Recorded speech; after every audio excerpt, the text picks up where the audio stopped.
Hello there everybody. I am back with a new video about sales module in Microsoft Dynamics 365.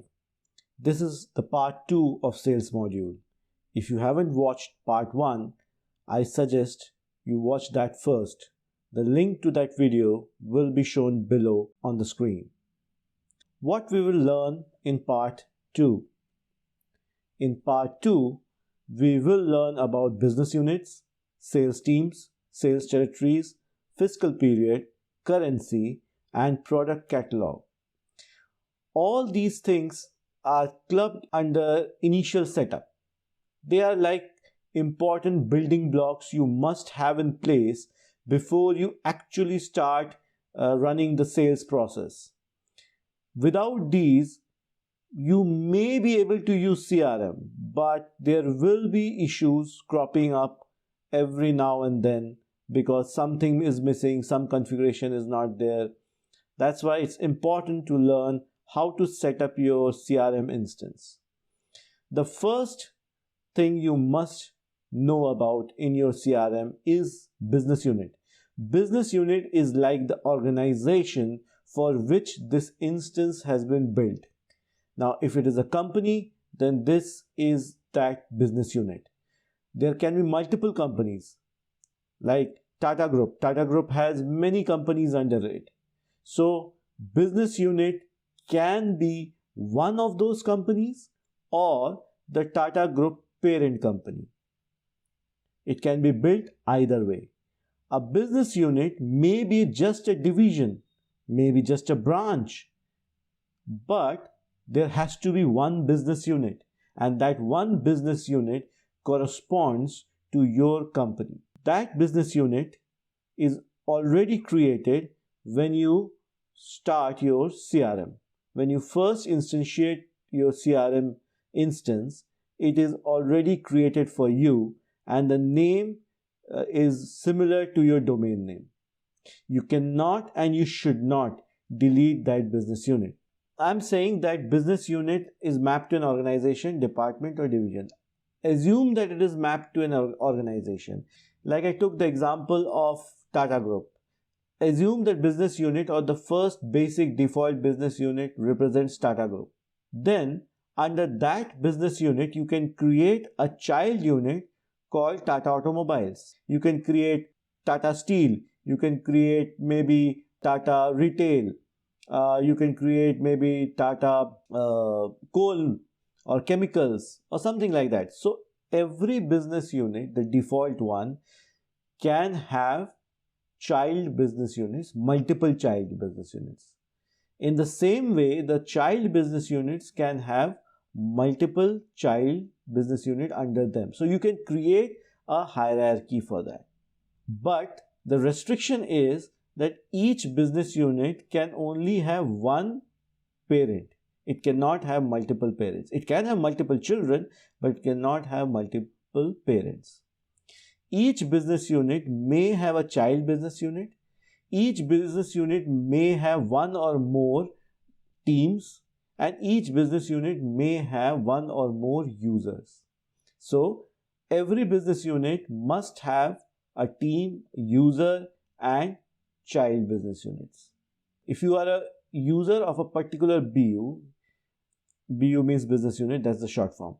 So if you belong to a particular business unit, you may be moved to another business unit. That is allowed. But we have to take care of the records and all the associated entries with your user. And all users are automatically mapped to the default business unit to begin with.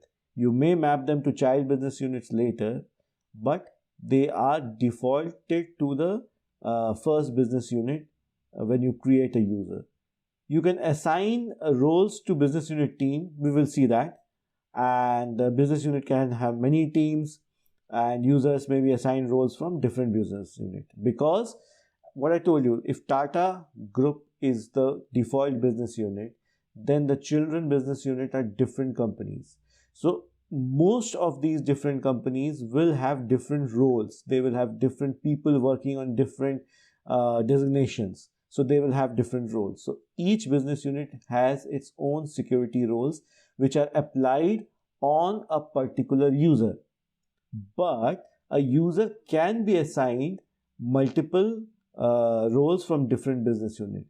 Example, if you are a CEO and you get a system admin role from, let's say, Tata Retail, but you are the CEO of Tata Group, so you must have roles from Tata Retail, Tata Chemicals, Tata Coal, Tata Power, all the companies, all the BUs under the parent business unit will give you roles so that you can access them.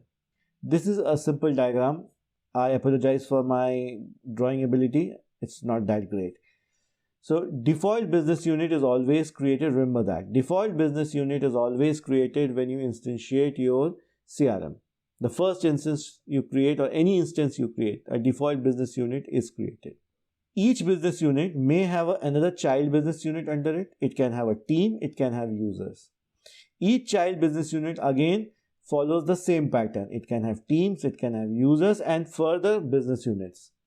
So it can create a hierarchy. Moving on to the demo. In the demo, we will create business unit, change users business unit, edit business unit, change BU for a team, reassign records, etc. Let's open our CRM. So this is our CRM. If you want to see the business units, you will have to log in into a different UI, which is known as admin of Power Platform. Okay, there is another site called Power Platform, and you will have to log in into the admin section of it. You can only log in into that admin section if you have the proper roles. If you don't have the roles, you cannot see that. So I have already logged in into the Power Platform Admin Center. I will give you the link to that. And let me go to my environment. This is my environment. I will just go to the settings. Where are we going? To the settings. Click on the three dots or ellipse signs in front of your instance, and then click on settings. Once settings open up, go to users and permission. And under users and permission, you will see business unit. As I said, the default business unit is already created. Please do not disable it. Please do not try to delete it. It will be catastrophic for your instance. So please do not do anything to that business unit. Now I want to create a business unit named XT Parent. Okay. So let me say new business unit. Now the new business unit is XT Parent. It is a group of companies. So XT Parent.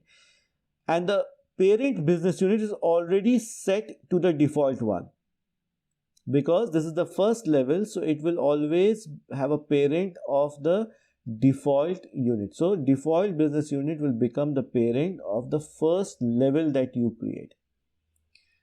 I'm not entering anything else. I'm just clicking on save. So this becomes your business unit, XT Parent.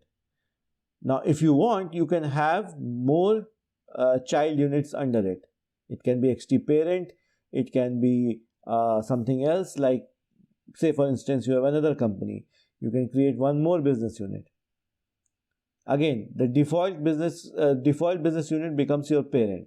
So I will name it XT Chemicals, or let's say XT India. Something like that. And let me save it.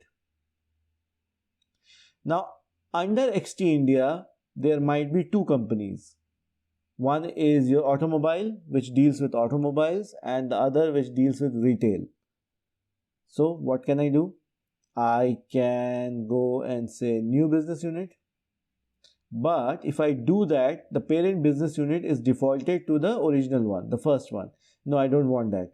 I want that XT India to become my parent business unit, and I will name it as XT Cars. Let me say that XT Cars. And I will create one more business unit. I will name it XT Retail. And the parent business unit is XT India. Let's save it.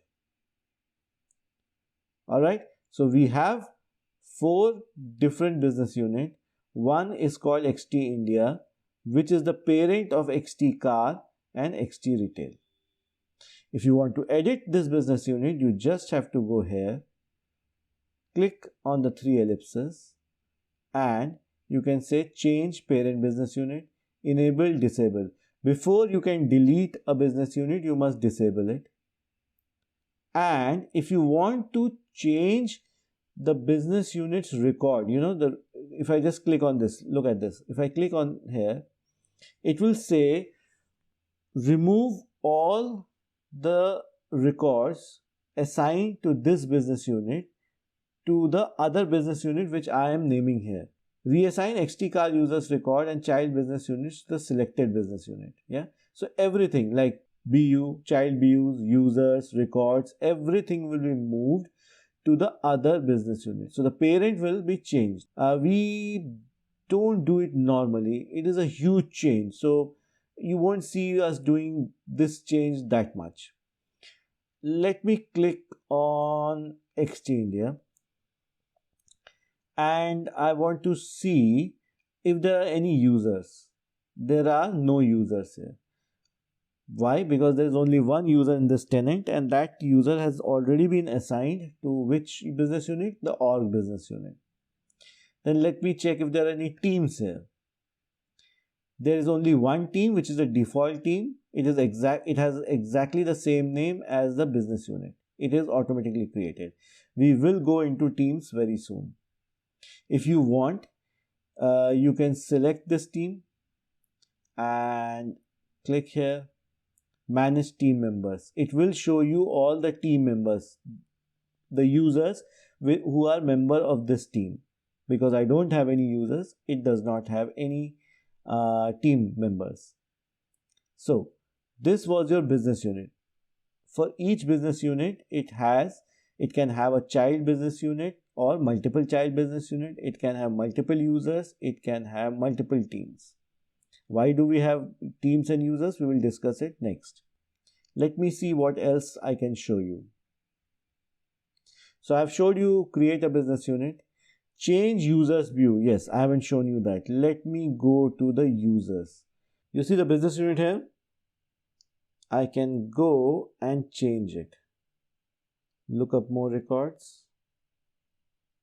And let me remove this. And these are all the business units I've got. If I want, I can change my business unit to any other child business unit if I want to. But let's not do that for now. Let's keep it as it is. But you can change it from here. Let's go back to our slide and see what else we can do. Change users business unit. I've shown edit. Change BU for a team, reassign records. Okay, let's see if I can change the BU for a team. In settings, I can go to teams. And we have all these teams. So these are all default teams, unfortunately. So you cannot change their BU. We have to create a new team to do that. We will see all that in the next section. What else is there?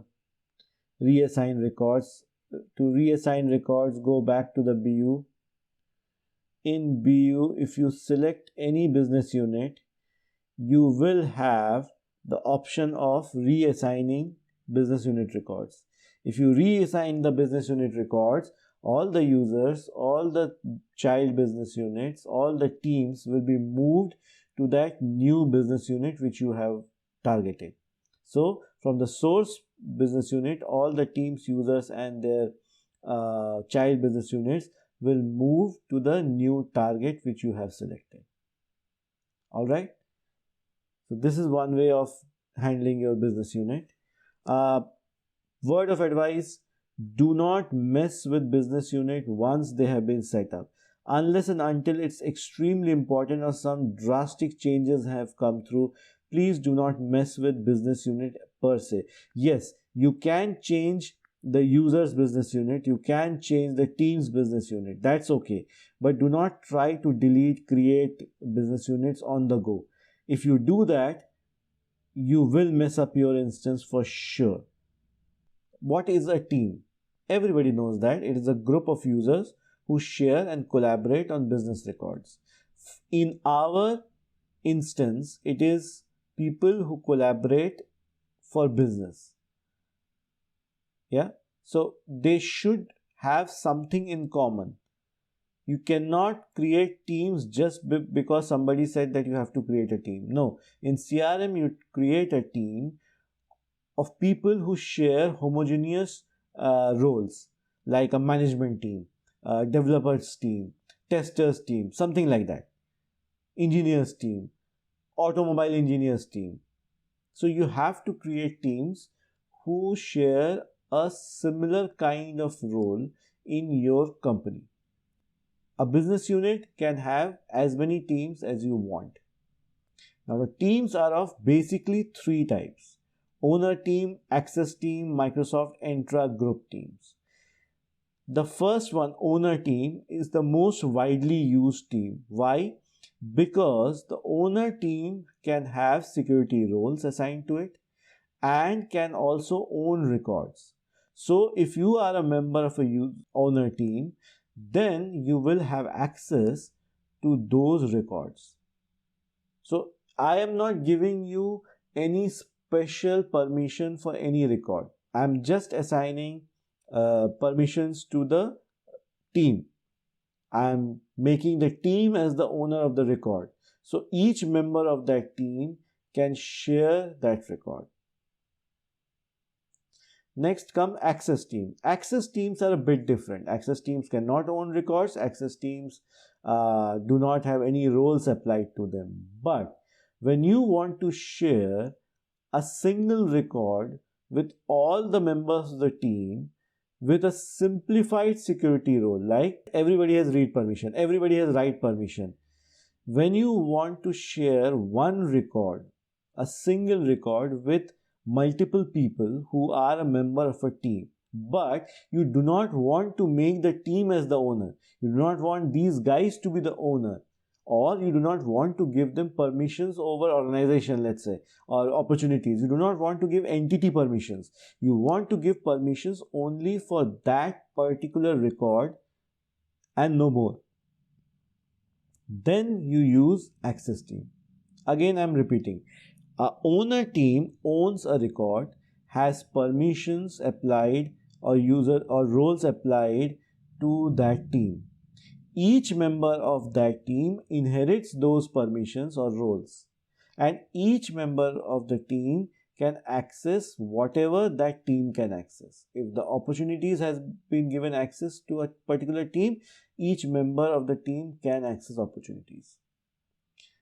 Access teams are a bit different. Access teams are not meant to own records, they are not meant to get permissions, but they get permissions of read write on a particular record. And if one team gets permission on a particular record, every member of that team gets permission on that record only. They do not get permission on other records, they do not get permission on entities, tables. They only get permission on one particular record. That is the difference between owner team and access team. As written there, an access team doesn't own record, doesn't have security roles assigned to the team, share the record easily, assign permission on individual records, which is not possible without access teams. You give permission on entities, you do not give permission on records. Next comes Microsoft Entra Group teams. We will not go into details for this. These are Azure Active Directory teams. Yeah, they are exactly like owner and access team, but they are from Azure Active Directory. Microsoft has renamed it to Microsoft Entra. Don't ask me why. Microsoft has this habit of rebranding. So just remember that these are old Azure Active Directory teams. What is the demo that we can do? We can create a team, manage team members, manage security roles. That is pretty easy. So let us go to our CRM. Again, I'm going to Power Platform Admin. I'm going to Settings. From Settings, go to Users and Permissions. From Users and Permission, you can open a team. All these teams by default which have been created are owner team. So if I want to see if XT car has any roles applied to it, what can I do? I can click here, and what can I say? Manage security roles. If I click on manage security roles, you will see which role has been assigned to this particular team. At present, no role has been assigned. From here, you can assign a security role. What are security roles and its implications? We will read in detail later. Not in this video, on the third part. So I can give a system customizer role to this team and say save. So this particular team and every member in this team gets the system customizer role. Irrespective of what role they individually have, each member of this team gets the system customizer role. Okay. Create a team, manage team members. So let me create a team for you. First remove this and click on create team. So in create team, I can give a name as developers, and we have to select the business unit. Let's select XT car. Who is the administrator? Obviously I am the administrator. You can select any name if you want. And the team type. Now this is important, owner or access. So because we want to assign security roles and records to this, we will select owner and say next. Team member inherit access and rights by a team. Just click on next. And which role do you want to give to XT cars? Let's say I want to give system customizer and save. I have created this developers business unit just now. Let me try and give it a security role. What security role? Let us give it system customizer. So let me go down. Okay, I've already given system customizer. Cancel. And now we need to manage the team members of this particular team. So we can click on manage team members, add members to the team, and the name of the user is obviously the only user I have got, this one. Click on add. So this user becomes the member of the developers team and will share all the records and all the security roles which has been assigned to this team. Why? Because this team is a owner team. It's not an access team. Moving on. Sales territories. Why do we create sales territories? Sales territories are for segmentation, for easier handling of your data. Suppose a team member works in particular city, so his territory becomes that city. Or a manager, he manages a particular group of cities in a geographical location maybe. So his territory or sales territory becomes that geographical location.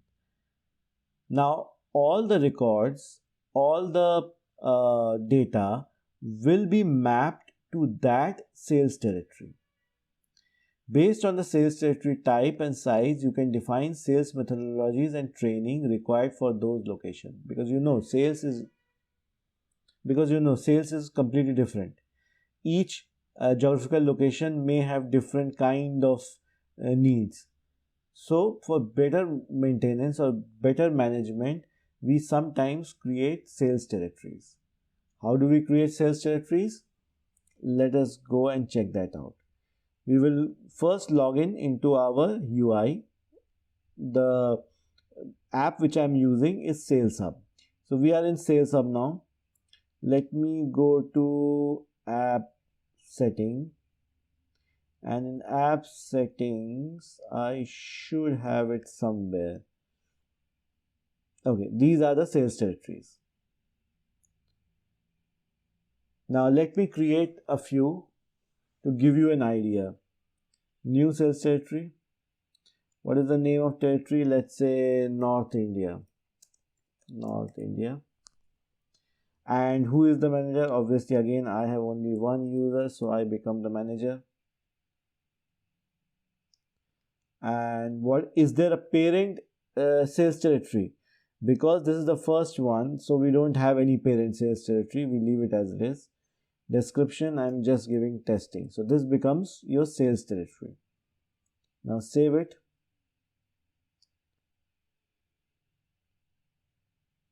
Here you can see your sub-territories. Sub-territories are the territories you are the parent of.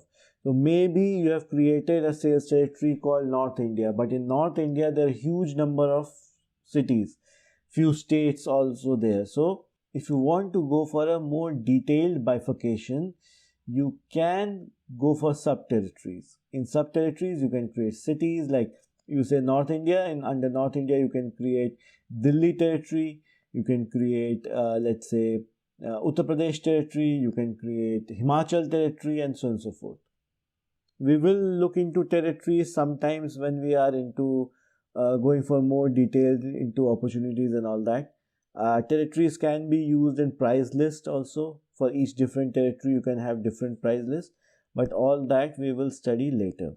Fiscal year setting. Fiscal year setting is like, accounting period. Basically what we in accounts department say accounting year, that is called your fiscal year. It may not be January to December. It may not be like that. Your fiscal year may be from March to April. That is the standard one, but you can have variations, like your fiscal year may come from February to December, or January to January, something like that. You have to define that fiscal year setting according to your company's norms, not what Microsoft suggests, but what your company's fiscal year, the fiscal year they follow, you have to set that up. Okay, so to set that fiscal years, you need to go into settings. Again, you can only see these options if you have the proper permission. If you don't have the proper permission, you will not be able to see these menus and will not be able to follow along. My suggestion is, if you are a student or if you are trying to learn Microsoft Dynamics CRM, then sign up a free trial and then follow along. Okay, so where should I go for fiscal year? I have to go to system settings. I go to the system settings and click on fiscal year setting. From here I can change the start date, fiscal year period template, format, name based on fiscal period. Everything can be changed from here if you want. And how do I reach here? Very simple. From here, click on the gear icon. In the gear icon, click on advanced settings. In the advanced settings, you will see settings, business management, fiscal year. From here you can change the fiscal year of this instance to map to your company's fiscal year. Next come currencies. Obviously you are doing sales, so sales sells something and there is a price associated with it. That price has to be defined in a currency. Without a currency, you cannot have products and product catalogs because they will not be able to define their price. If you want to see which currency you have got, you need to go into settings again, and let me see here. There is currencies. Let me click on currencies. A default currency has been set according to the geolocation. I gave United Kingdoms as the geolocation when I was creating my account and the trial instance. So it has given GBP as the currency code. If you want, you can create a new currency. Say for instance, your company works in India, or your company works on US dollar rate. You can create a new currency either from the system or from the custom, because in system there are already many currencies stored. So you can choose from one of them. Let me see if I can find a currency code.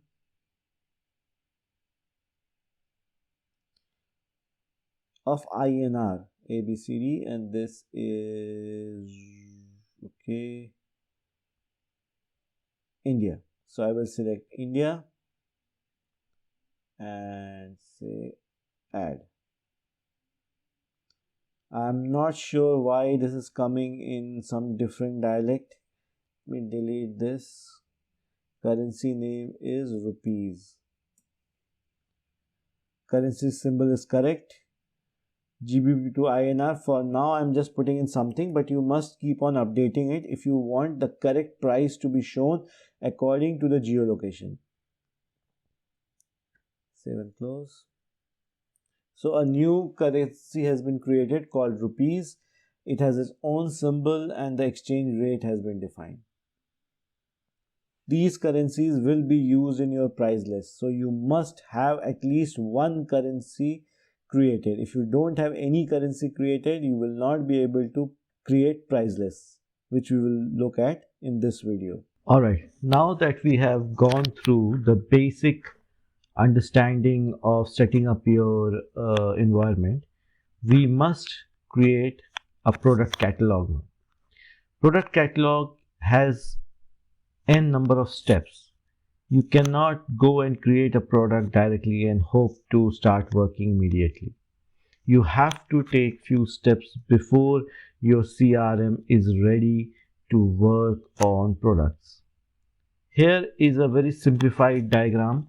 Again, my apologies if the diagram is not very clear to you, but I will give it to you for download.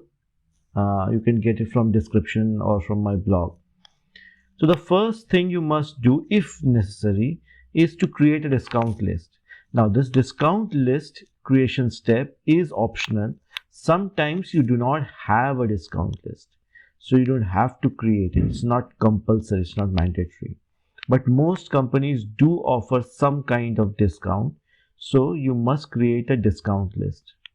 Next comes unit, group and unit. What is this? Imagine you selling a juice, a kind of juice or different kind of juices. What will be your unit? Liters? Yeah. But imagine if you are selling something like a car. Will you sell a car in liters?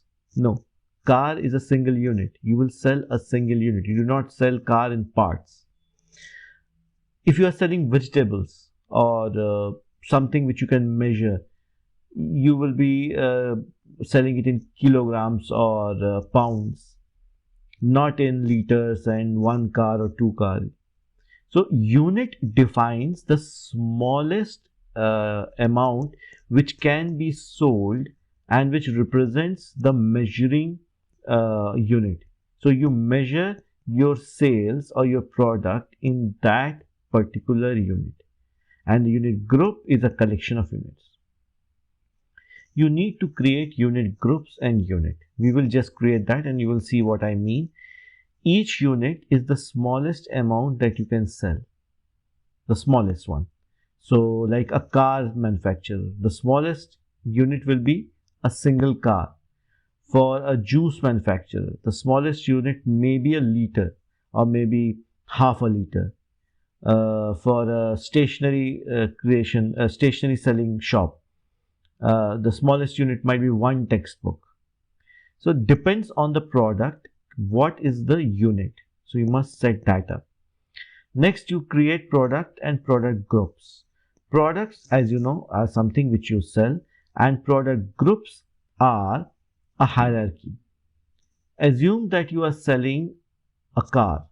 A car may be an SUV. So your company may have two SUVs. I will take an example of Tata. Tata has Harrier, Safari and Nexon. All three of them are categorized as SUV. So the product family becomes a SUV. Product family becomes SUV, and each product is under that family: Harrier, Safari and Nexon. So you can create a product family, or we call it product group. Next is the price list, the most important one. Price list depends on geography, depends on product, depends on your branch, depends on the company. There are a lot of differences. So once you create a price list, you must associate a product and a discount. You must associate that, because assume that a price list is for Harrier. Say your price list is for Harrier. So discount on a Harrier car may be greater than a discount on a Nexon car. Or if Tata wants to push sedans instead of SUVs, it may offer more discounts on the product group called sedan and less discount on product group called SUV. So a price list must be associated. Price list is something which brings the product discount and its pricing in one unit. Under price list, you understand how each product has been marked to be sold. Does it have a discount? Does it have a product group? Does it have a what is the price? What is the unit? Everything has to be brought under price list. Each price list has price list items. All of these we will see just now through our own demo. Then at the end, a default price list. Every product must have a default price list. Without a default price list, nothing works. So you must associate a default price list with your product. It may be the price list that you have created. It may be a price list which somebody else has created, but you must associate it with a default price list must be given to a product. That is mandatory if you want the CRM to work correctly. All right. This diagram is what we will follow. You see on the diagram, these are the steps we will follow. Okay. The first, discount list.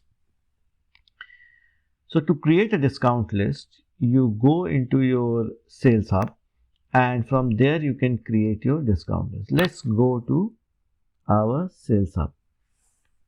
Here I am in my sales hub, and if you want to have a look,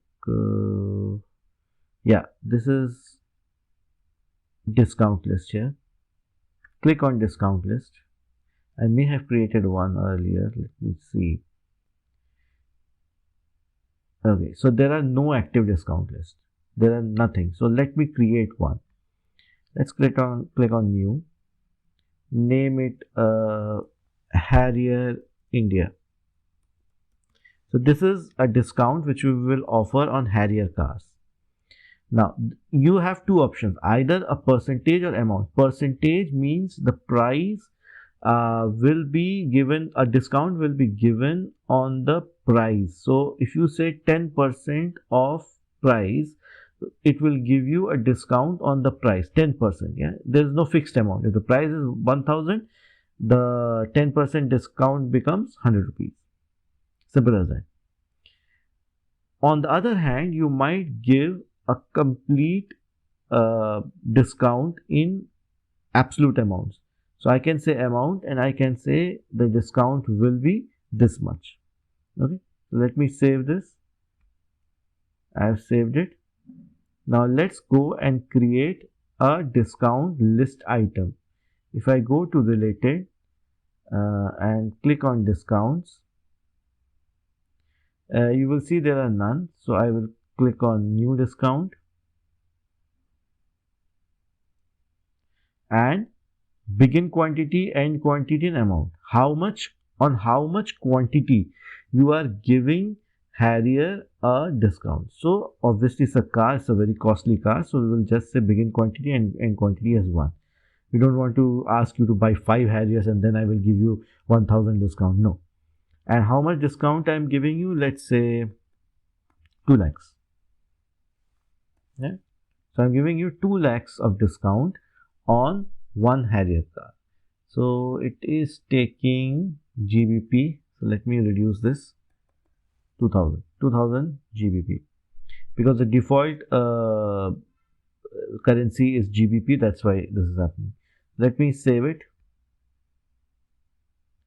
And now if I go back, can you see there is a discount now, which is amount of 2000 GBP on one quantity. In this way, you can add more discounts. Say for instance, somebody is buying in bulk assume that they are buying between any Harrier car between 1 and 5. So they might be buying 5 cars, they might be buying, one car already has a discount, so 2. So they might be buying 2 cars or 5 cars. They are buying in bulk. So I will give them a discount of 4,000 pounds. Okay, so let me save this. And if I go back, now there's another discount for 4,000 pounds if you buy minimum of 2 cars and a maximum of 5 cars. In this way, I can create discount for different amounts under the same discount list for a particular product. Now the product hasn't been defined, the price list hasn't been defined, so there is no association. This name does not mean anything. I have just given Harrier India. I could have given XYZ. That would have also worked. But just for my own sake, I have given it Harrier India. Later on, when we create a product, we will associate the prices and discount with the Harrier product. Okay. So moving on. This is how we create discount list. That was pretty easy, straightforward. Nothing to do with anything too complicated. So create unit groups and unit. Unit are the standard used for measuring the product that you sell. This is important. You must know units are the standard used for measuring the product that you sell. Example, petrol is sold in liters or gallons. Vegetables are sold in kilograms. I did give you an example like that. If you want to create a unit group, you need to go to your sales hub and then to your app settings. So let me go to my sales hub. I'm already in the app settings and there is the unit group. Click on unit group. A default unit group already has been created. If you go inside, if you see the default unit group has been created, under the unit group, you will see units if they have been created. This does not work for us. So what we will do, we will go back to unit groups and create a new one. So you have chosen to add a new unit group to the product catalog. First, you specify the primary unit from which the other units will be derived. Okay, so the primary unit name, let me say car, and primary unit is 1. So that's about it. Let me save it.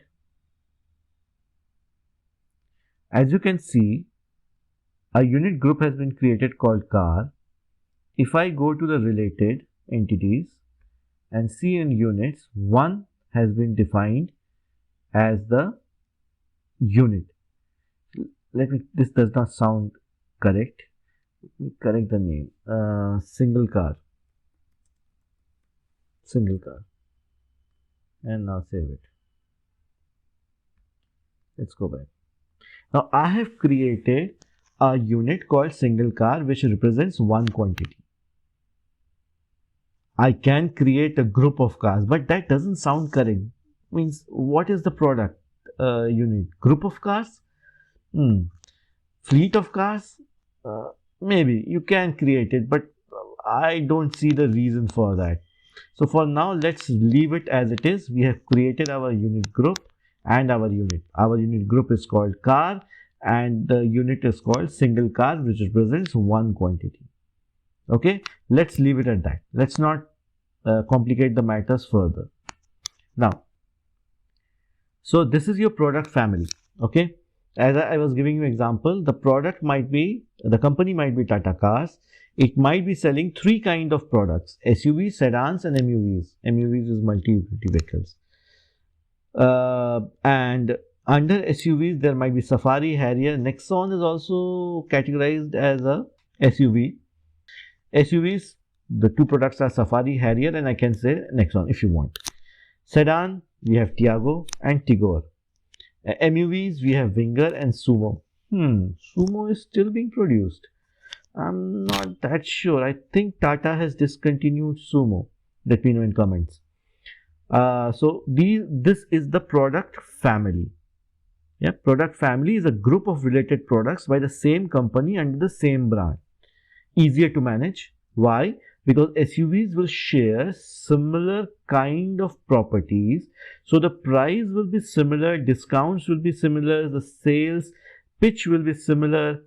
All the things under SUVs come into a similar category. Like I didn't have that much money, so I bought Nexon. Okay, people with huge amount of money, they can buy Safari or they can buy Harrier. Depends, yeah. So every company categorizes or groups their products under certain categories. That is called product family. SUV is a family. It is not a product. I cannot say SUV is a product. It is a product family. Under that product family, I have products like Safari, Harrier, etc., which we will sell. Okay, this is called product family. How do we set up our product family? This is just an example which I had set up for you. So let's go and try to create such a family. You know all this. Without products, there is no selling. Even Bharti Airtel has product. TCS, which does not build anything, has product. The software is the product. You know, the TCS software they sell, Wipro, the software they sell, that is the product. So there has to be some product. Either you build something like a car or you design something like a software. So it has to be a product. So that product is what you sell. And on that sales, you have codes, campaigns, orders, invoice, and everything works on that product. Simple. Customer might use the product to create customer service because it's true. Like I bought a Nexon, and if my engine check light goes on, I will create a case with Tata Service Center that my Nexon is malfunctioning. So that is related to a product called Nexon. I will not call Tata and say, look, Tata, my SUV has stopped working. No, SUV is a product family. Tata will ask, which product are you talking about? Harrier, Nexon, or Safari? So then I will say, okay, I'm talking about Nexon. So the product is Nexon. Customer always refers to the product, not to the product family.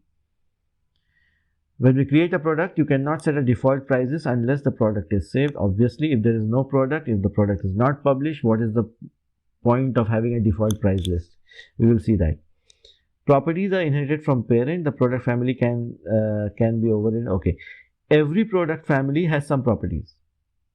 Like example, SUVs will have height adjustment in their seats for the driver. They will have height adjustment. So that height adjustment can be a property of the product family, and which will be inherited by all the Nexons. But if you go to base models of Nexon, they do not have the height adjustment property for the driver's seat. So what you can do, how will that work? Because your family gives you a property called height adjustment true, but your one of the products, the base model, does not have a height adjustment property. Simple, overwrite it to false. You can do that. And obviously we can define related products. Related products are product bundles. Like if you buy, say for instance, Nexon, we will give you alloy wheels with it. If Tata is producing alloy wheels, it becomes a related product which is related to Nexon. Or we will give you a front dash camera with it. So that is a related product which we may bundle together or may not bundle together, depends on our sales strategy.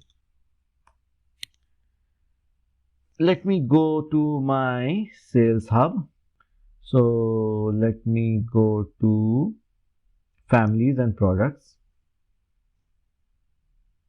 There might be, there are some default products created by the installation. When you install Microsoft CRM, they create some products for you. We will not use them. Let's create our own product. First, we will create what? Add family. So I am going to add a family called SUV. Let me go back to that diagram. What was my diagram? Car and product and all that. Okay, so I'm going to simplify it a bit. I will say SUV. Let me see. Yeah, SUV. And product ID you can give 1. There are no parents for this. Decimal supported? No. There cannot be half SUV. Sorry about that. Valid from, valid to. Valid from means, does this product expire? Some do. If you have already planned, there is a facelift coming for Nexon. So that Nexon may be only valid for 1 year. Okay, but SUV is a product family, so no, there is no valid from and valid to date. Just save and close it. So as you can see, one product family has been created. Let me add a product. So the product name becomes Nexon. Product ID, I'm giving anything, I'm saying SUV1. SUV1 parent. Now this becomes very important. Let me see if I can, yeah, I found SUV. Let me click on that. Valid from, valid to, I have left it as it is. Description, you can give anything. Testing, I'm just saying testing. Nexon product. And unit group. Can I say half a Nexon or 2.5 Nexon? No. Nexon is always sold as one car. So that becomes car. Default unit is single car. This is my unit group and the default unit is single car. Default price list, as you can see, is not enabled. You cannot do anything about it at present. Decimal supported? No. And it says 0. Subject, we are not going into that. Let me save this first. Now, if I go to product properties, there must be, okay, so product properties, there are no product properties, okay. What is it saying? A default price list has not been set, obviously, because there is no price list. So let me go back to my diagram.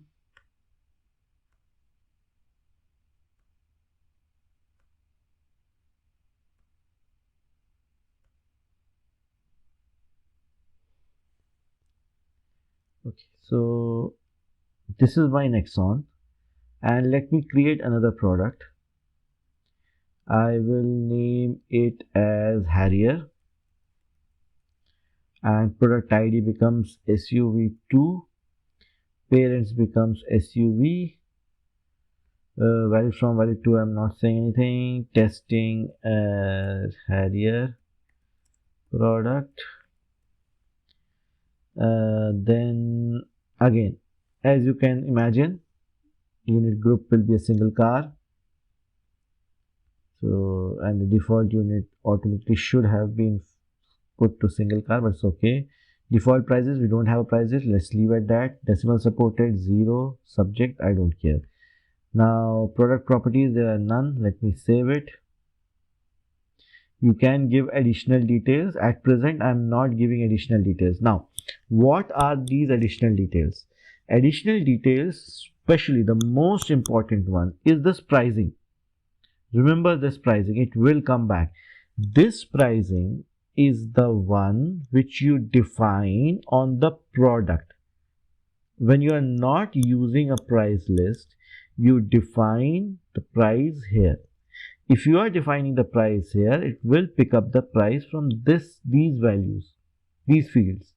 But if you are defining a price list item, it will price list and price list item, it will pick it up from here. At present, there are no price lists, so I haven't defined anything. Let me just save it and go back.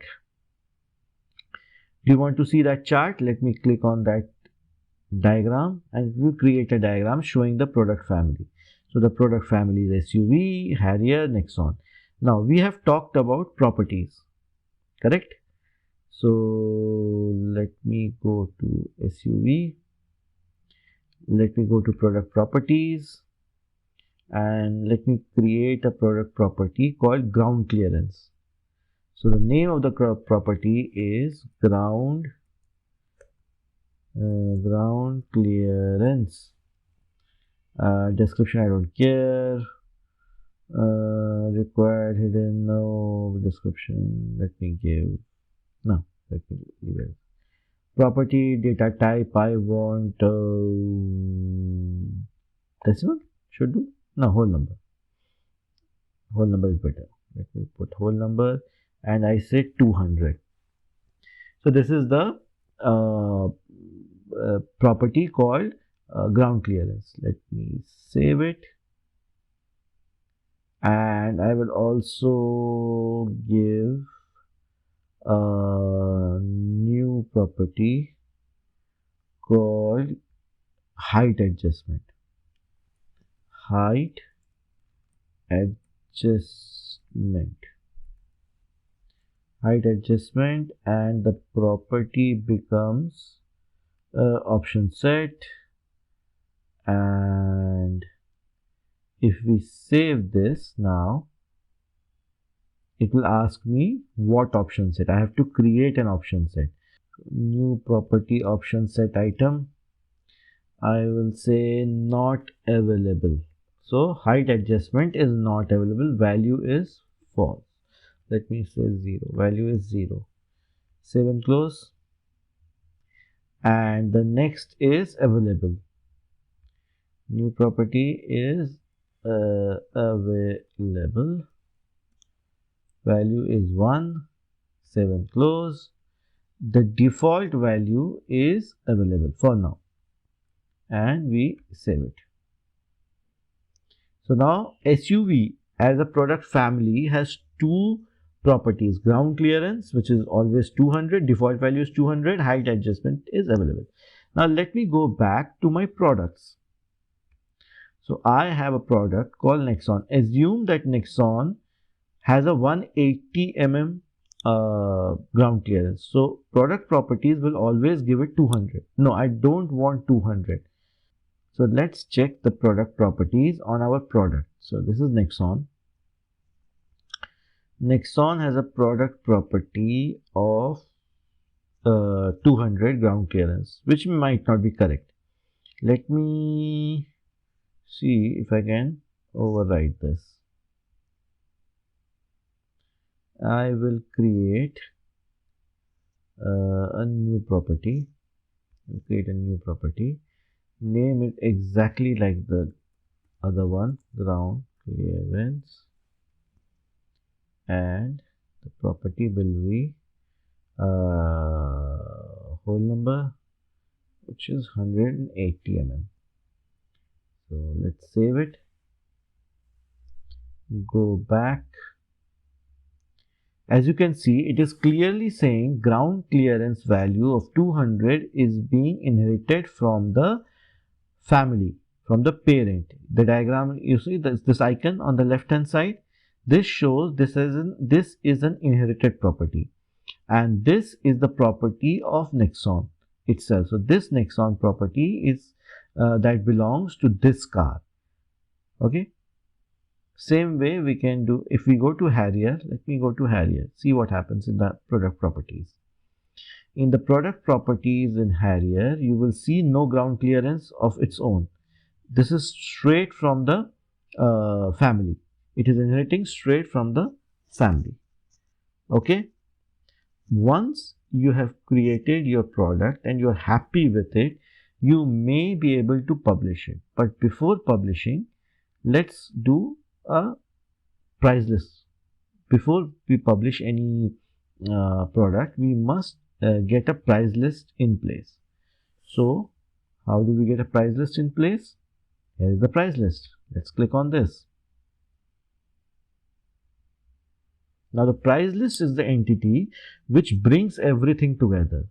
Let me click on this and name it as Nexon price. I'm naming it as Nexon prices. Price lists are not that simple, but for demo sake, let's keep it simple. Start date, end date, I don't care, and I will just save it. Okay, now price list item. First price list item in our is, let's assume Nexon base model. So I will say Nexon. We don't have a Nexon base model, we just have a Nexon, so we'll just select Nexon for now.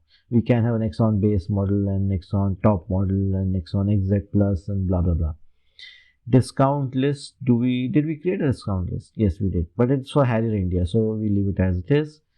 Pricing information. So amount, let me give, I am selling it for 10,000 pounds. 10,000 pounds amount. Okay, and let's save it. So my car Nexon is being sold for 10,000 pounds. If I go to the price list, you can see that it has a price list item called Nexon. If we had created more products, we could have added more products here.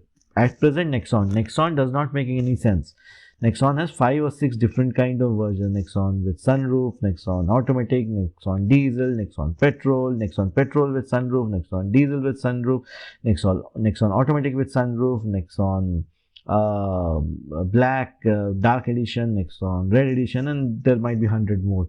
So we have to create all those products and then add them as price list items to the price list. Currently, I don't want to go into that much detail, so one product is sufficient. This price list now must be populated back into our product. So let's go to our products and let me go to Nexon. You see the default price list is here.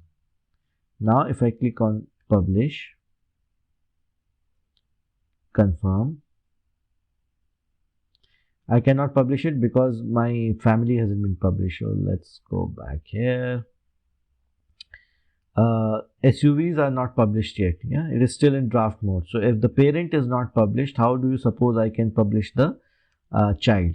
So first you must publish the parent and then you can publish the child. So let me create one more price list.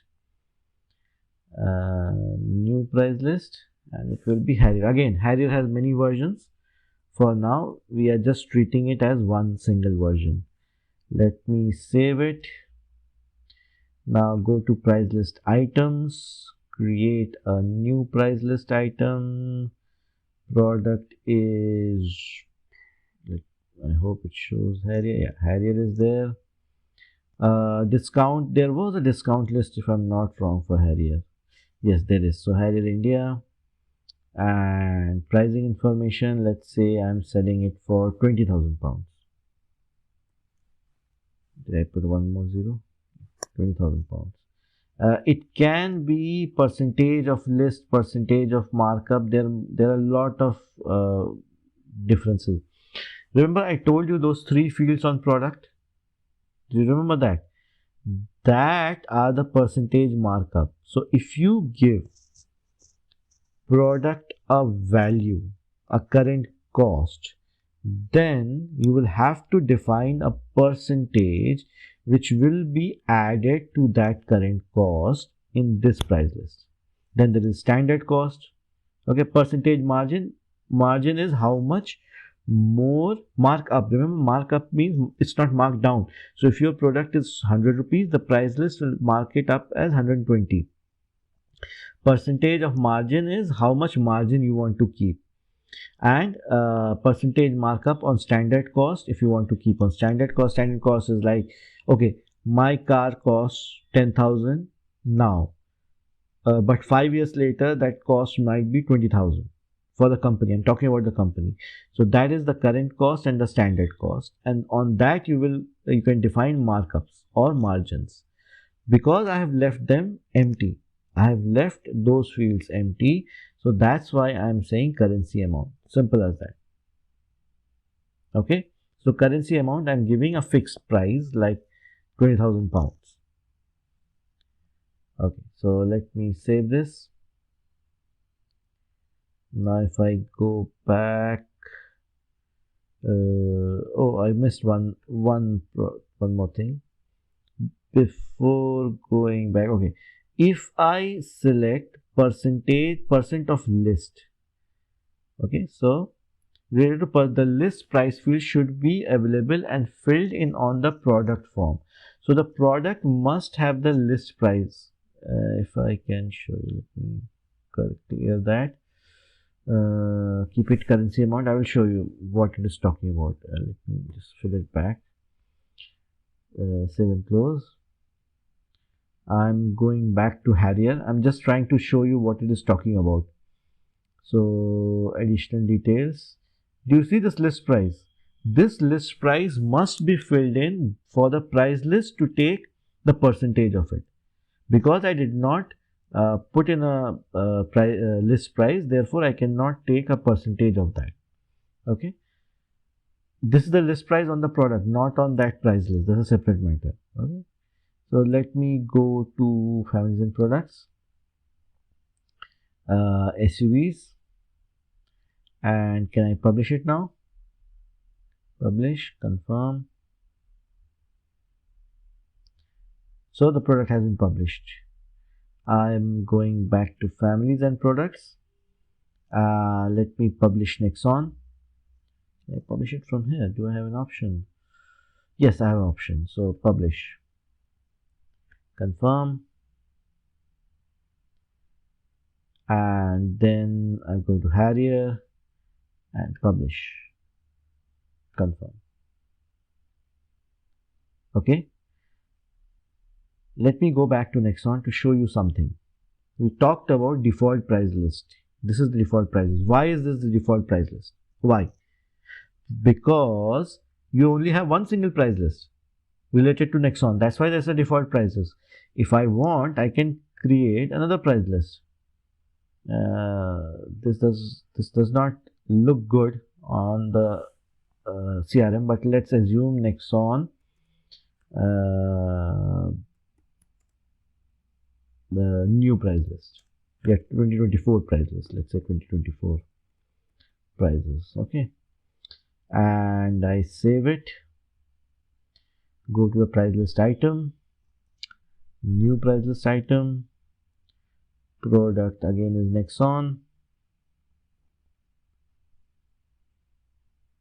Product is Nexon. Pricing information is currency amount. Let's say I'm pricing it at 12,000 pounds. Okay, and let me save and close. So if I go back to my family and I go to Nexon, default is still Nexon prices, but now I have an option. I can clear this, and if I just write Nexon, you will see there are two price lists. Which is the default one? Either Nexon price list is the default one or Nexon 2024 is the default one. It depends on you. Because when we were creating price list, there was only one price list which we created. That's why it was auto-populated to the single price list, which was related to Nexon product. It found that this price list carries Nexon as a product, and there's only one price list. That's why it became the default price list. But now we have double price, two price lists or three price lists.